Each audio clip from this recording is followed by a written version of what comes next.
But as long as their team wins, they feel something's happening in their life that's positive and it's successful. It's a very good substitute for many, many things as far as the elite are concerned. Now, the big think tanks that involved many professional people knew that they'd have to give something this for the males, and for the women they'd also give a substitute too. The intention being ultimately to alter society, drastically alter it so much that even the purpose, for instance, of marriage would lose any appeal. For the females, they gave them high fashion, accessible prices for high fashion clothes. They brought in, people don't realize they brought in the miniskirt back in the 1920s during Prohibition. They brought in cocaine at the same time as along with the booze to get young people in. The idea being that if you're doing something illegal, it's very naughty. Youngsters love to break the rules, get together, we're all being naughty together.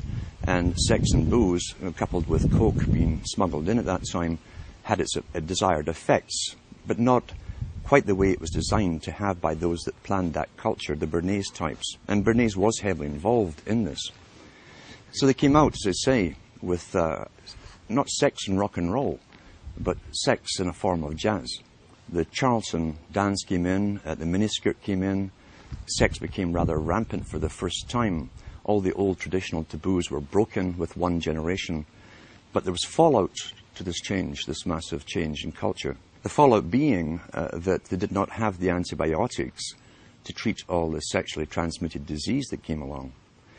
Secondly, they didn't have the legal abortion clinics to take care of the unwanted children that also were produced by hyper-promiscuity. They opened up big orphanages to try and take care of this, the boys' towns. They had ones for girls too. But there was so much backlash, especially in the United States, from the old Christian communities, that they had to tone it all down. It kind of flopped, as I say. Sexually transmitted disease became rampant, so did unwanted pregnancies and abortions. And so they went back to the drawing board, because remember, before this all happened, the big players, the new high priesthood, we'll call them, of the Time Lords, those who create the future, work in think tanks for the big establishment, had a definite mandate. The only problem was how do you achieve that mandate over a time period.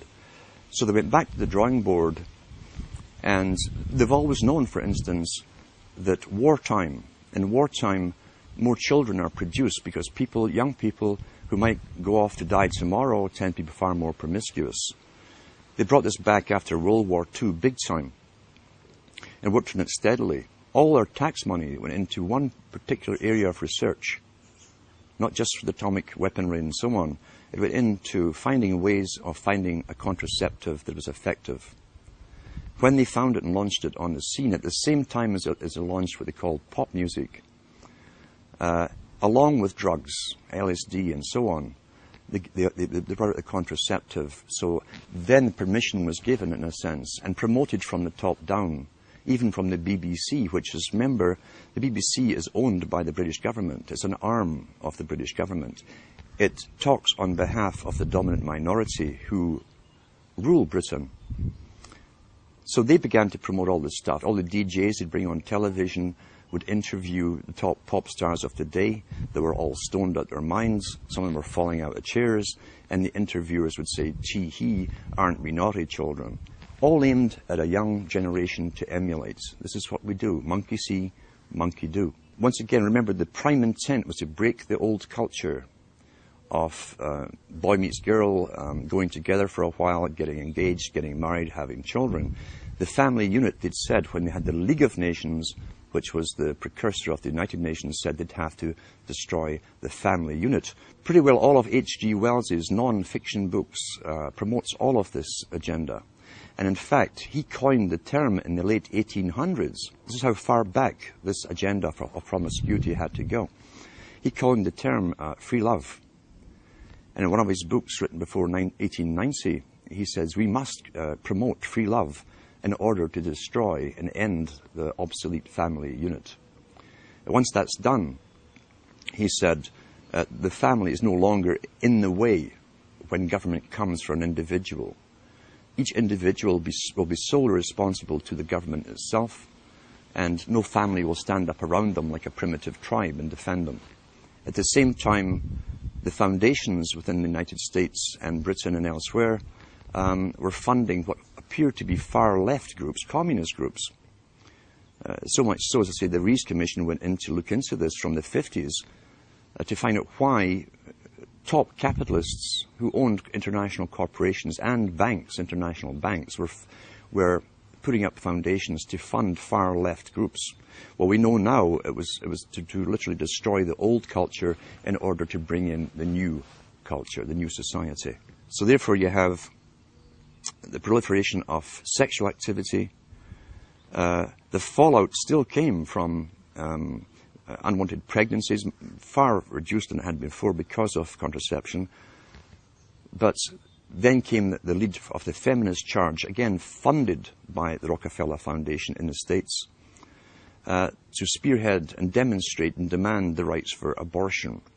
If they could get the public to devalue human life, and that's in the writings of Julian Huxley. He says if we can get society to devalue human life, he says, and take humanity off its pedestal as a supreme being on the planet, then, he said, we can bring in our controlled society with a workable population. Everything works within culture towards an agenda. And as Plato said so long ago, over 2,300 years ago, he said, culture and cultural changes must be authorized from the top. If it's grassroots, truly grassroots, then it's outside of the elite's control, and ripple effects could occur, and it could spread anywhere. They couldn't control it, contain it anymore. Therefore, the major changes in culture, which Plato said came through drama and the emulation of actors, actresses, including fashions that they wore, and the music they heard, had to be strictly regulated and authorized from the top. The whole science of this, which was always a science, and understood by those in those businesses, was used to the maximum to literally drastically alter culture so radically in the 60s and 70s that they could never return to a past way of living. We tie that in with another big player, Lord Bertrand Russell, who had experimental schools under royal charter, where he could do things that anyone else would be locked up for doing. He said in his own schools, and there were mixed schools, he said that if he could encourage pre-pubertal sexuality amongst the children, encourage multiple partners from before puberty, he says the chances, because of study and observation, the chances of them ever bonding with one person for the rest of their life was pretty well obsolete, null and void, wouldn't happen. Therefore, that technique all came into play during the 60s. It was called free love. Drugs helped it along the way. And that was the beginning of what we saw as short-term relationships. Divorces became more and more common. Interestingly enough, divorces really took off not because society demanded it or it came from a need or demand from the people.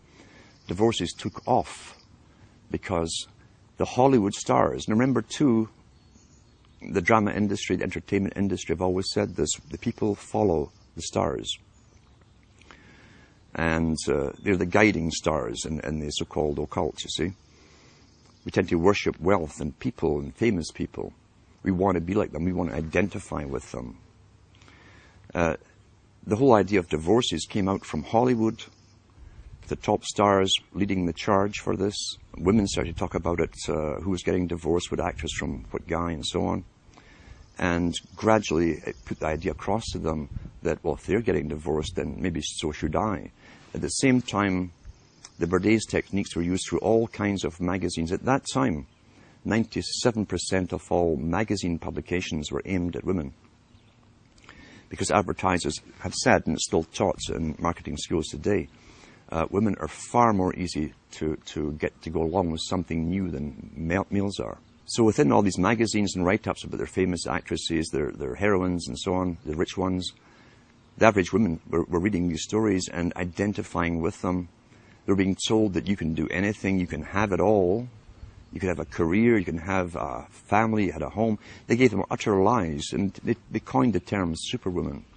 So across the whole of Europe and the States and Canada, at the same time, always coordinated at the same time, the media entertainment industry were promoting stories of superwomen. And they'd find someone, real or imaginary, we'll never know, who supposedly was a CEO of a company, who had all these children at home, had a great husband, could manage everything and could cook great cuisine, blah, blah. And that, of course, is a fantasy. This put pressure again on most women to try and live up to the fantasy, as all advertising does. And most of the stuff we're getting is advertising, or at the very least is basic psychological manipulation. Vernet's techniques again. Remembering, too, that he called it the creation of a consumerist society. Well-behaved people, as long as there's money going around, they would go into the material world and they would forgo having children. That's the same thing as Charles Galton Darwin talks about. If we can encourage the woman and the male to go after the material benefits of the world, there's a slimmer chance they'll actually have children who tend to be economically burdensome. People were addicted to television in a very short space of time.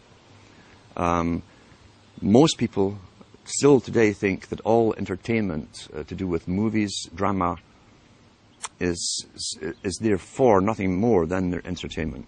It never, ever was that case.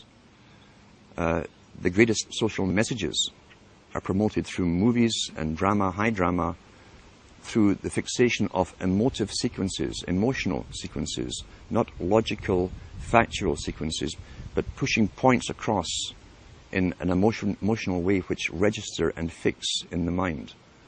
So emotional content is very, very important, rather than going through an actual discussion or an argument using logic and facts. There's no debate. And when you're being downloaded through fiction, your guard is down, the censor part of your brain is not in action as you would in a debate or a lecture. You're actually in an alpha state being completely downloaded with new ideas. Very similar to a computer. And so therefore a culture industry, which is called by its own the culture industry. The Soviet Union had a department called the culture industry. Their actors and directors were called the cultural leaders.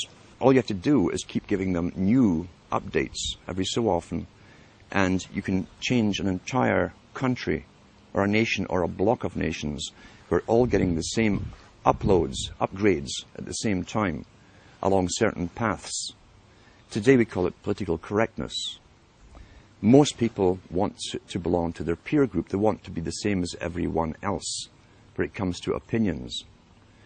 In fact, they judge their own personal sanity by bouncing ideas off their neighbors and friends who will answer back and agree on these same topics in kind. It doesn't matter if the topics or what you're given are facts or utter nonsense, as long as everyone agrees at the same time. You'll say, well, I'm sane, and your friends will all agree because they've had the same information given to them. We don't only get the same information given to us, we're led through sequences, even documentaries, to leave you with a predetermined fixed conclusion on any given topic.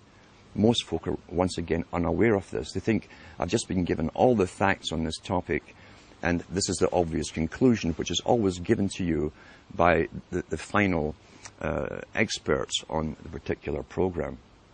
There's no thinking involved. We tie this in with the Brzezinski. Brzezinski said in 2 Ages, now this guy was way up with the NSA. He's a master geopolitician.